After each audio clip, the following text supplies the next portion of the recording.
Hey everyone, my name is TheiPadCat and I'd just like to begin this video by expressing my gratefulness over the support on my last two videos. Thank you to all the new people who subscribed and to all those who left kind and interesting comments. Anyways, in today's video we're going to go over the Last of Us Part 2 E3 panel that was hosted the day after the demo was showcased. I'm not going to go over the things we already learned from the demo or every single little detail. You can watch the panel yourself for that. I'm more going to go over the major stuff and what I think about it. So without further ado, let's get started.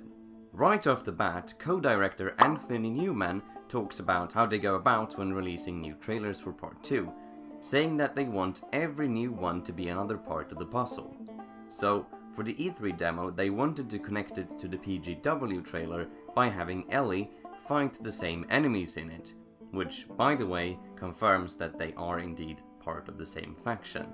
Not that there was any doubt about that, though. While getting the question as to whether or not the gameplay of Part 2 will feel similar to the Ellie sections and Left Behind in Part 1, Newman answers that Naughty Dog was inspired by risk-taking sequels, and that they've introduced a lot of new mechanics that would make The Last of Us Part 2 a new and different experience. That sounds interesting. We'll have to talk about that one in a later video. On the subject of Left Behind, Neil Druckmann then confirmed that there will be two different timelines in The Last of Us Part 2. Interesting. Maybe the characters from the PGW trailer are in one timeline and Ellie, Dina, Joel and Jesse is in the other. I initially thought they wouldn't do any flashback stuff in Part 2 as Part 1 was strictly chronological. I even mentioned this in my 5 things The Last of Us Part 2 shouldn't have video because I feel The Last of Us was such a well-paced game. Disrupting that with back and forthing between two timelines could possibly hurt the story in my opinion. I do, however, trust Naughty Dog, so in the end, I'm not that worried. The panel then proceeds with talk about combat, and a lot of things we already saw in the demo. Though one thing stood out to me, however. Druckmann says we now have a jump button. We do see Ellie jump in the demo, but when I was doing my breakdown of it, to me at least, it just looked like a jump in The Last of Us Part 1. But apparently we now can jump on demand, and not just when we have obstacles in front of us.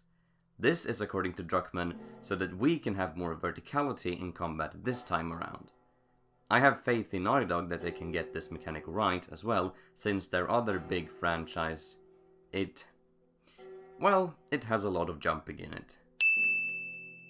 Shortly after that, it's then confirmed that weapon upgrades do return, and that will have more things along the lines of the trade-off in the crafting of Molotovs and health kits in Part 2.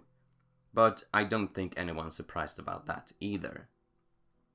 Later, when the interviewer asks about the scope of the gameplay environments, Newman and Druckmann talk about how The Last of Us is still a linear game, but the environments are more open than before. This is exactly what I wanted. The Last of Us would never work as an open world game, but more open levels make it so much more alive and realistic. I love Bill's town from the first game. If it's not my favorite part of The Last of Us, it's at least amongst the top 3. But in Bill's town, I'm all too often reminded of the fact that I'm playing a video game with the classic barbed wire fence and furniture piles blocking everything, so more open areas is certainly good news. Moving on, the AI is now confirmed to be much better. Gone are the days of every single enemy immediately noticing you because one does. Now, the AI has to communicate with each other to converge on Ellie. If you wondered what all the whistling in the gameplay demo was about, it was other AI finding enemies killed by Ellie. We saw how this happened during the execution scene.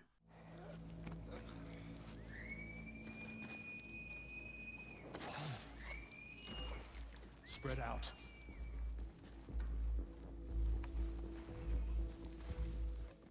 They can also apparently call in reinforcements. Now, if this means spawning new AI or just calling over other ones nearby, we don't really know. Anyways, this is wonderful news to me as well. AI really was one of the very few weak points of The Last of Us Part 1, and this sounds way more terrifying and realistic than it was in the first game. Then, Neil Druckmann comes out and confirms something I'm not really sure how to feel about. Apparently, there are new infected classes now. It's not really clear if he means new ones replacing old ones or new ones added on top of the old ones, although I assume he's talking about new ones being added, as he does say they're expanding the infected gameplay space. Maybe all the theories about those infected bears and stuff that surfaced when the PSX 2016 trailer was released weren't wrong after all.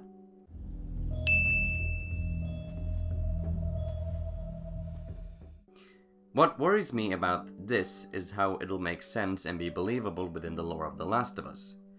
First of all the types of infected in the first game were convincing and believable. I'm really worried they'll add something really out there, like a giant 50-feet boss or something. Then, how are they going to explain the absence of these new types in the old game? I mean, we come very close to where Part 2 takes place, at least part of the game takes place in The Last of Us Part 1 with Tommy's town, but we didn't see any other types of infected there. And then, there's this flyer from Fedra, or the Federal Disaster Response Agency, which is The Last of Us's equivalent of FEMA, that we can find in Boston. This clearly states that there are only 4 types of infected. So the only logical explanation I can think of for there being new types of infected is that they've been isolated in Seattle or have somehow evolved in the 5 years time skip between The Last of Us and this game. From a gameplay perspective, I do understand this decision, and I even welcome it, but from a story perspective, well, no. What does give me some comfort though is that Druckmann said that they'll do it in a logical way. After the infected stuff, we move on to story. They talk a bit about how the party in the trailer takes place in Jackson, but that we already knew. What we didn't know, or what at least I didn't know, is that Ellie apparently also is a part of the patrols that Jesse and Dina are a part of. I'm just wondering how she got Joel to allow that. Shortly after, we get the name of the religious cult we've been seeing in the 2 last trailers, the Seraphites, and how they might seem like the bad guys now, but that in the final game they'll be humanized and be more on the grey scale, like everyone and every faction in The Last of Us usually are. I for one am worried how they'll manage that when they've set them up like they have done with all this execution stuff and that. After this, they brought in some of the cast, namely Shannon Woodward, who plays Dina, and Ashley Johnson, who plays Ellie. Although this part of the panel was interesting and entertaining, we didn't really get anything on the game, but rather more on how the cast members auditioned and such things. But if you're like me, and you'll take anything The Last of Us related you can get, go watch the panel, it's actually quite good. Then, at the very end, the interviewer asked about the release date, and just like I talked about in my E3 predictions video, we didn't get it this time either.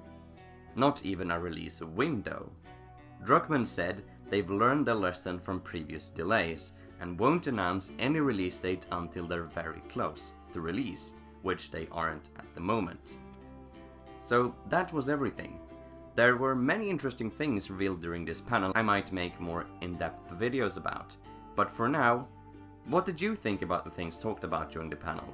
Tell me in the comments down below and let's discuss it, and until next time, have a great day.